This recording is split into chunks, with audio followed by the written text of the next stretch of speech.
నమస్కారం city news కి స్వాగతం. నేను వి రామచంద్. దళిత జేఏసీ చైర్మన్ దివంగత బొల్లెద్దుల రామకృష్ణ భౌతిక కాయాన్ని రాజ్యసభ మాజీ సభ్యులు టీజీ వెంకటేష్ సందర్శించి పూలమాల వేసి నివాళులు అర్పించారు. ఈ సందర్భంగా బొల్లెద్దుల రామకృష్ణ కుటుంబ సభ్యులకు తన సానుభూతిని తెలిపారు. కర్నూలు అసెంబ్లీ తెలుగుదేశం పార్టీ దళిత జేఏసీ చైర్మన్ బొల్లెద్దుల రామకృష్ణ ఈరోజు తెల్లవారుజామున గుండెపోటుతో పరమపదించారు. నగరంలోని సాయిబాబా నగర్లో ఉన్న ఆయన స్వగృహం వద్ద రాజ్యసభ మాజీ సభ్యులు టీజీ వెంకటేష్ దివంగత బొల్లెద్దుల రామకృష్ణ భౌతిక కాయాన్ని సందర్శించి పూలమాల వేసి నివాళులు అర్పించారు. ఈ సందర్భంగా బొల్లెద్దుల రామకృష్ణ కుటుంబ సభ్యులకు తన ప్రగాఢ సానుభూతిని తెలిపారు. కుటుంబ సభ్యులు ధైర్యంగా ఉండాలని సూచించారు. దివంగత బొల్లెద్దుల రామకృష్ణ పవిత్ర ఆత్మకు శాంతి కలగాలని ఆయన ఆకాంక్షించారు. టీడీపీ దళిత జేఏసీ చైర్మన్ దివంగత బొల్లెద్దుల రామకృష్ణ భౌతిక కాయాన్ని రాష్ట్ర పరిశ్రమలు, వాణిజ్యం, ఆహార శుద్ధి శాఖ మంత్రి టీజీ భరత్ సందర్శించి నివాళులు అర్పించారు. ఈ సందర్భంగా బొల్లెద్దుల రామకృష్ణ కుటుంబ సభ్యులకు ఆయన తన ప్రగాఢ సానుభూతిని తెలిపారు. కర్నూలు అసెంబ్లీ తెలుగుదేశం పార్టీ దళిత జేఏసీ చైర్మన్ దివంగత బొల్లెద్దుల రామకృష్ణ భౌతిక కాయాన్ని రాష్ట్ర పరిశ్రమలు, వాణిజ్యం, ఆహార శుద్ధి శాఖ మంత్రి టీజీ భరత్ సందర్శించి పూలమాల వేసి నివాళులు అర్పించారు. ఈ సందర్భంగా దివంగత బొల్లెద్దుల రామకృష్ణ కుటుంబ సభ్యులను ఆయన పరామర్శించి తన ప్రగాఢ సానుభూతిని తెలిపారు. దివంగత బొల్లెద్దుల రామకృష్ణ పవిత్ర ఆత్మకు శాంతి కలగాలని ఆయన ఆకాంక్షించారు. కర్నూలు అసెంబ్లీ నియోజకవర్గంలో తెలుగుదేశం పార్టీకి దళిత సామాజిక వర్గాన్ని చేరువ చేయటంలో బొల్లెద్దుల రామకృష్ణ చేసిన కృషిని ఈ సందర్భంగా రాష్ట్ర మంత్రి టీజీ భరత్ ప్రస్తావించారు. రామకృష్ణ అకాల మరణం వ్యక్తిగతంగా తనతో పాటు పార్టీకి ఎంతో లోటని ఆయన అభిప్రాయపడ్డారు. కుటుంబ సభ్యులందరూ ధైర్యంగా ఉండి ఆయన ఆశయాలను ముందుకు తీసుకువెళ్లాలని సూచించారు. ఫోర్స్ కంపెనీ రూపొందించిన గూర్ఖా 6.2 వెర్షన్ వాహనం అన్ని విధాలా సౌకర్యవంతంగా ఉందని పాణ్యం ఎమ్మెల్యే శ్రీమతి గౌరిచిడత వెంకటరెడ్డి అన్నారు. ఈ మేరకు నగరంలోని శ్రీ వెంకటేశ్వర మోటార్స్లో ఈ వాహనాన్ని ఆమె మార్కెట్లోకి విడుదల చేశారు. శ్రీ వెంకటేశ్వర మోటార్స్లో ఫోర్స్ కంపెనీ నూతనంగా రూపొందించిన గూర్ఖా 6.2 వెర్షన్ వాహనాన్ని పాణ్యం ఎమ్మెల్యే శ్రీమతి గౌరిచిడత వెంకటరెడ్డి ముఖ్య అతిథిగా హాజరై మార్కెట్లోకి విడుదల చేశారు. ఈ కార్యక్రమంలో Force company territory manager Prem Kumar, Shri Venkateswara Motors అధినేత వెంకటేశ్వర రెడ్డి, మాజీ జిల్లా పరిషత్ చైర్మన్ ఆకిపోగు వెంకటస్వామి తదితరులు పాల్గొన్నారు. ఈ సందర్భంగా పాణ్యం ఎమ్మెల్యే శ్రీమతి గౌరిచిడత వెంకటరెడ్డి తదితరులు మాట్లాడుతూ ఫోర్స్ కంపెనీ రూపొందించిన గూర్ఖా వాహనం అన్ని విధాలా సౌకర్యవంతంగా ఉందన్నారు. ముఖ్యంగా గ్రామీణ ప్రాంతాలలో ప్రయాణం చేయటానికి ఈ వాహనం ఎంతో ఉపయోగపడుతుందని వివరించారు. ఆధునిక సాంకేతిక పరిజ్ఞానాన్ని వినియోగించి ఈ వాహనాన్ని రూపొందించిన ఫోర్స్ కంపెనీ యాజమాన్యాన్ని అభినందించారు. ప్రజలు ఈ అవకాశాన్ని సద్వినియోగం చేసుకోవాలని కోరారు. ఫోర్స్ కంపెనీ వాళ్ళు గూర్ఖా పేరుతో ఈరోజు 3 డోర్స్ 5 డోర్స్ వెహికల్ని లాంచింగ్ చేయడం జరిగింది. ఇది బాగా హైట్ ఉండడం వల్ల కూడా కింద మనకి పల్లెల్లో ప్రయాణించడానికి బాగా ఉపయోగపడుతూ ఉంది.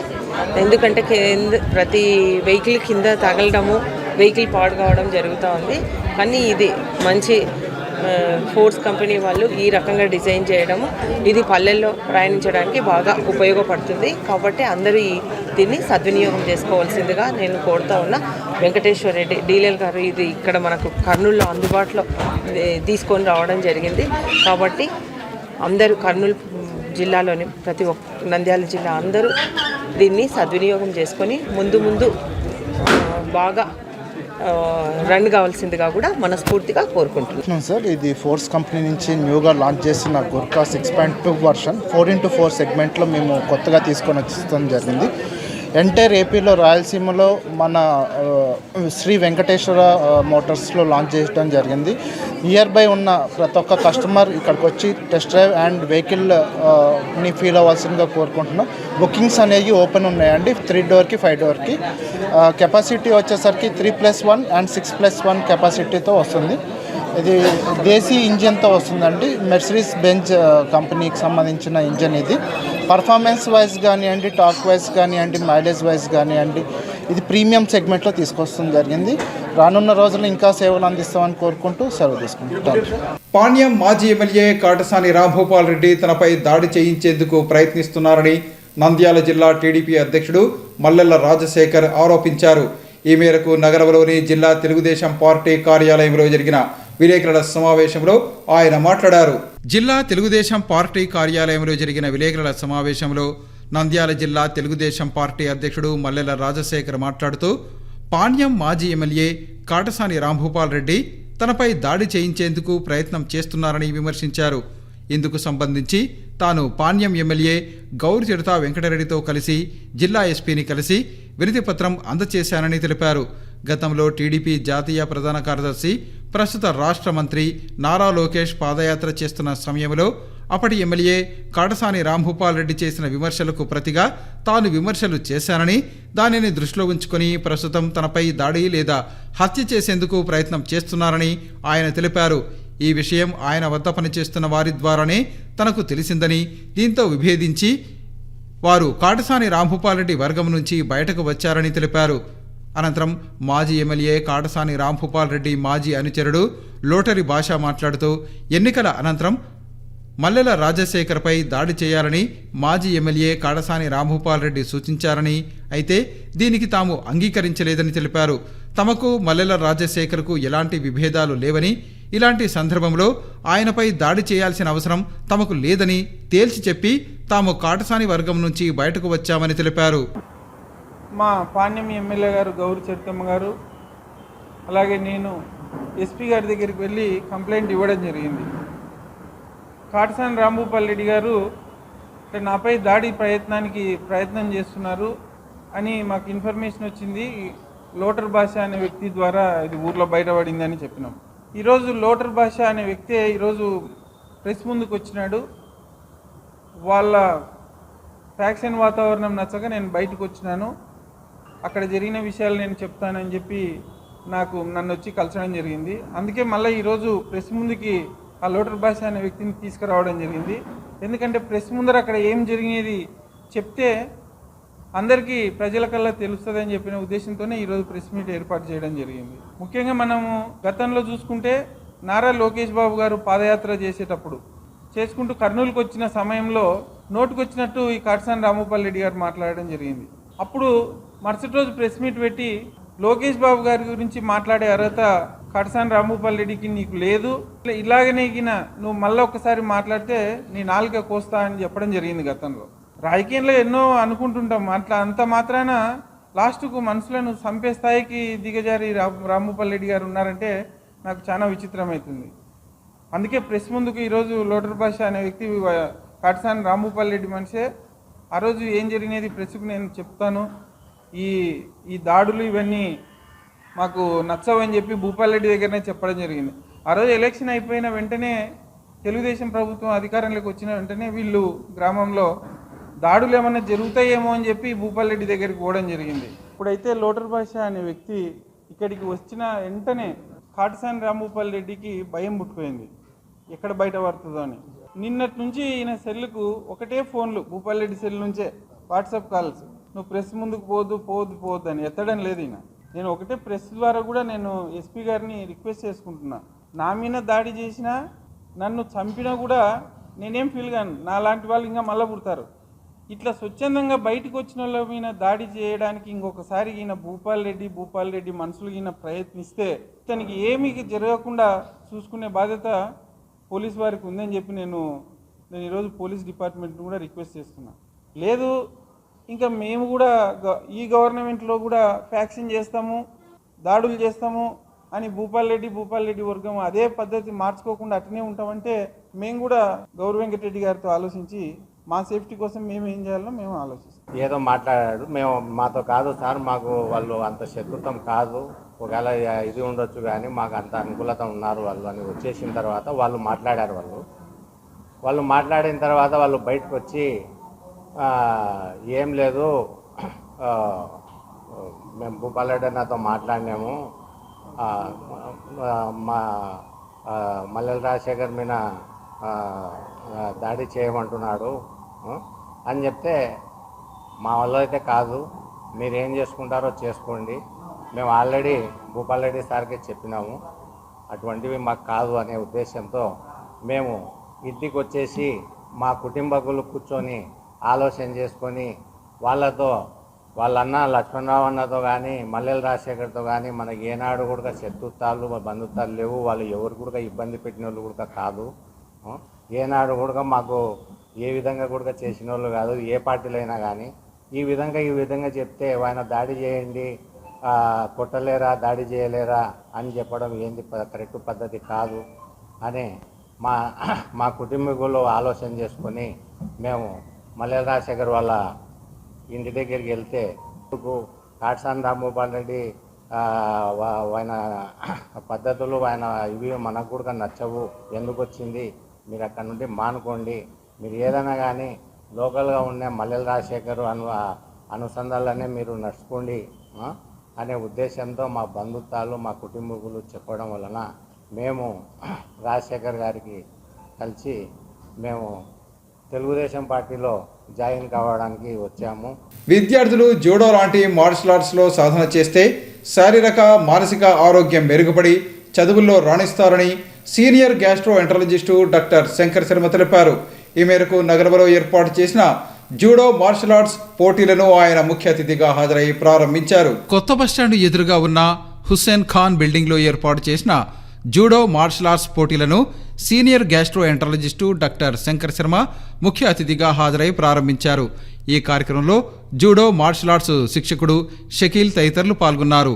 ఈ సందర్భంగా ఆయన మాట్లాడుతూ విద్యార్థులు జూడో లాంటి మార్షల్ ఆర్ట్స్లో సాధన చేయటం వల్ల క్రమశిక్షణ, ఏకాగ్రత పెరిగి చదువుల్లోనూ రాణించే అవకాశం ఉందన్నారు. ముఖ్యంగా ఇటీవలి కాలంలో ప్రతి ఒక్కరూ సెల్ ఫోన్లకు బానిసలుగా మారారని, సెల్ ఫోన్ను మంచి పనులకు ఎలా వాడవచ్చో చెడు పనులకు కూడా అలాగే వాడే అవకాశం ఉందన్నారు. మనం వినియోగించే పద్ధతిని బట్టి సెల్ ఫోన్ ప్రభావం ఉంటుందని తెలిపారు. అలాగే ఇటీవలి కాలంలో గంజాయి లాంటి మత్తు పదార్థాలు వివిధ రకాల రూపంలో విక్రయించడం జరుగుతోందన్నారు. ముఖ్యంగా పాఠశాల స్థాయి నుంచి గంజాయి వినియోగం మొదలవుతోందన్నారు. ఇది దురదృష్టకర పరిణామమని తెలిపారు. గంజాయి లాంటి మత్తు పదార్థాలు వినియోగం వల్ల హత్యలు, అత్యాచారాలు వంటి ప్రమాదకర నేరాలలో చిన్నారులు భాగస్వాములు అవుతున్నారని వివరించారు. సరైన వ్యాయామం లేకపోవటం వల్ల ఇటీవలి కాలంలో చిన్నతనం నుంచే ఊబకాయం సమస్య తలెత్తుతుందని, దీనివల్ల బీపీ, షుగర్ వంటి దీర్ఘకాలిక వ్యాధుల బారిన పడుతున్నారన్నారు. ప్రతి ఒక్కరూ ప్రస్తుతం సీజనల్ వ్యాధుల పట్ల అప్రమత్తంగా ఉండాలని, కాచి చల్లార్చిన నీటిని తాగటం వల్ల కలుషిత నీటి ప్రభావం వల్ల కలిగే వ్యాధులకు దూరంగా ఉండవచ్చని ఆయన తెలిపారు. ప్రతిరోజు ఒక యాపిల్ పండు తినటం వల్ల డాక్టర్ల వద్దకు వెళ్లే అవసరం లేకుండా జీవించవచ్చన్నారు. జూడో, కరాటే లాంటి మార్షల్ ఆర్ట్స్లో సాధన చేయటం వల్ల శారీరక, మానసిక ఆరోగ్యం మెరుగుపడుతుందన్నారు. అలాగే జూడో, కరాటేలో సాధన చేయటం వల్ల సుదీర్ఘంగా శ్వాస తీసుకోవటం, యోగా, ప్రాణాయామం వంటి ఆరోగ్యానికి ఉపయోగపడే ఉపయోగాలు ఉన్నాయని తెలిపారు. కర్నూలు నగరంలో క్రీడలను ప్రోత్సహించేందుకు తన వంతు సహకారం నిరంతరంగా ఉంటుందని ఆయన తెలిపారు. ఈరోజు ఇక్కడ స్థానిక కొత్త బస్టాండ్ ఎదురుగా ఉండే హుస్సేన్ ఖాన్ బిల్డింగ్లో ఈ జూడో మాస్టర్ షకీల్ గారి ఆధ్వర్యంలో జూడో గేమ్స్ ఓపెనింగ్ చేయడానికి ఇక్కడికి రావడం జరిగింది. ఈ జూడో గేమ్ అనేది కూడా one of the Olympic game, martial arts. ముఖ్యంగా స్పోర్ట్స్లో, మార్షల్ ఆర్ట్స్లో మనం ఎందుకు ఎంకరేజ్ చేయాల్సి వస్తున్నది అంటే ఈ చిన్నపిల్లల్లో క్రమశిక్షణ పెంచడము, ఏకాగ్రత పెంచడం అనేది చాలా అవసరమైంది. ఇప్పట్లో ఆధునిక యుగంలో మేము చిన్న ఉన్నప్పుడు ఊహించలేదు సెల్ ఫోన్ అనే ఒక మహాభూతము అది వస్తుందని. ఎందుకంటే అది ఎంత ఉపయోగపడుతుందో, దాన్నే ఇంగ్లీష్లో డబుల్ ఎడ్జ్డ్ స్వోర్డ్ అంటారు. అంటే ఒక కత్తిని కూరగాయలు కట్ చేసుకోవడానికి వాడచ్చు, మెడగోయడానికి కూడా వాడచ్చు. కాబట్టి దాన్ని ఏ రకంగా వాడుకుంటున్నారు అనేది ముఖ్యము. ఈ మధ్యన సెల్ ఫోన్ అడిక్షన్ విపరీతమైపోయింది. సరే, పెద్దవాళ్ళు, చిన్నవాళ్ళు, ధనవంతులు, ఆఫీసర్లు, ఉద్యోగులు, అటెండర్లు, ఎవరు చూడు, పనివాళ్ళు, ఎవరు చూడు సెల్ ఫోన్కు బానిసలైపోయినారు. కానీ ఈ సెల్ ఫోన్ అనేది ఎవరి చేతిలో పడితే ఎక్కువ ప్రమాదం ఉందంటే చిన్న పిల్లల చేతిలో సెల్ ఫోన్ పడి, ముఖ్యంగా స్మార్ట్ ఫోన్లు ఇలాంటి వాటిలో. ఎందుకంటే పోర్నోగ్రఫీ కూడా చాలా ఎక్కువైపోయింది. యూత్ కూడా ఈ మధ్యన గంజాయికి అలవాటు అయిపోయి మన రాష్ట్రంలో, దేశం మొత్తం మీద కూడా. ఎందుకంటే ఈ గంజాయి అనేది వివిధ రూపాల్లో అమ్ముతున్నారు, మనం కనుక్కోలేము ఎవరు గంజాయి తెస్తున్నాడు, ఏ రకంగా తెస్తున్నాడు అనేది. ఎందుకంటే చిన్న చిన్న పిల్లలు అత్యాచారాలు చేస్తున్నారంటే గంజాయికి బానిసలయ్యే అంటే ఇది చాక్లెట్ రూపంలో అట్లా రకరకాల మాయాజాలంతో వస్తున్నది ఈ గంజాయి అనేది. అమ్ముకునే వాళ్ళకు కూడా వాళ్ళకి ఏమాత్రం కంపల్షన్ అంటే వాళ్ళు ఇది చేయకూడదనే జ్ఞానం కూడా లేదు. కాబట్టి మనం ఎప్పుడైతే కనీసం స్మార్ట్ ఫోన్ అడిక్షన్ కొంతవరకు ఖచ్చితంగా స్పోర్ట్స్లో పిల్లలను పార్టిసిపేట్ చేపిస్తే వాళ్ళు ఆ టైంలో అన్నా కానీ ఈ స్మార్ట్ ఫోన్ నుంచి దూరంగా ఉంటారు. అదొకటి. ఇంకొకటి ఏమంటే వీళ్ళకి హెల్త్ కూడా చాలా ఇంప్రూవ్ అవుతుంది. అదే పనిగా మేము వచ్చినప్పుడల్లా వీళ్ళకు ఫ్రూట్స్, బిస్కెట్స్, వాటర్ కూడా ఇస్తున్నాము. ఎందుకంటే శుభ్రమైన నీళ్లు తాగాల. ఎందుకంటే ఇప్పుడు సీజనల్ వ్యాధులు చాలా ఎక్కువైతాయి ఈ సీజన్లో. ముఖ్యంగా దోమకాటుకు గురైనారంటే మలేరియా, డెంగీ, మెదడువాపు వ్యాధులు దోమల వలన వస్తాయి. ఈగల వలన, కంటామినేటెడ్ వాటర్ వలన టైఫాయిడ్, కలరా, విరేచనాల్, గ్యాస్ట్రోఎంటరైటిస్ వస్తాయి. కాబట్టి శుభ్రమైన కాచి చల్లార్చిన నీళ్ళనే తాగమని చెప్తున్నాము. ఫ్రెష్ వెజిటబుల్స్, ఫ్రెష్ ఫ్రూట్స్ తినాలని చెప్తున్నాము. ఎందుకంటే ఫ్రూట్స్లో యాంటీ ఆక్సిడెంట్స్ ఉంటాయి. ఒక Apple a day keeps the doctor away అంటారు. అంటే ఒక యాపిల్ పండు అనేది దాంట్లో విటమిన్ సి ఇట్లాంటివన్నీ చాలా ఎక్కువ ఉంటాయి. సో ఈ భవిష్యత్తులో ఇప్పుడు ఆరోగ్యం లేకపోవడం వలన, ఊబకాయం ఎక్కువ కావడం వలన అర్లీ ఏజ్లోనే కొలెస్ట్రాల్, డయాబెటీస్, హైపర్ టెన్షను ఇటువంటి వ్యాధుల బారిన పడుతున్నారు యూత్. సో వాళ్ళు మన దేశంలో యూత్ ఎక్కువ ఉంది, డెమోగ్రఫిక్ డివిడెండ్ ఎక్కువ ఉంది, మన కంట్రీ డెవలప్ అవుతుంది. కానీ ఈ హెల్త్ అనేది కూడా చాలా ఇంపార్టెంట్. సో ఈ రకంగా ట్రైనింగ్ చిన్నప్పటి నుంచే కానీ వీళ్ళని మార్షల్ ఆర్ట్స్లో, జూడోలో, కరాటేలో ఇట్లా వాటిలో కానీ ఇచ్చినామంటే వాళ్ళ బాడీ చాలా స్ట్రాంగ్గా ఉండడమే కాక వాళ్ళల్లో బ్రీదింగ్ కూడా బాగా డెవలప్ అవుతుంది. ఎందుకంటే బ్రీదింగ్ అనేది చాలా ఇంపార్టెంట్. ముఖ్యంగా ప్రాణాయామం వలన నిజంగా ప్రాణం కాపాడబడుతుంది. ఎవరి ఆరోగ్యం వాళ్ళు చూసుకోవాలి. ఈ పిల్లలైతే క్రమశిక్షణగా ఉండేవాళ్ళు రేపు క్రమశిక్షణ కలిగిన దేశ పౌరులుగా మారుతారు. కాబట్టి వీళ్ళను ఈ స్పోర్ట్స్లో ఎంకరేజ్ చేయాల్సిన అవసరం ఉందని భావిస్తూ ఈరోజు ఇక్కడ ఈ షకీల్ గారి ఆధ్వర్యంలో ఉండే జూడో గేమ్స్ ఓపెనింగ్ చేయడం జరిగింది. ఇవి ఈనాటి సిటీ న్యూస్. తిరిగి రేపు ప్రసారం అయ్యే సిటీ న్యూస్లో మళ్ళీ కలుసుకుందాం. అంతవరకు సెలవు. నమస్కారం.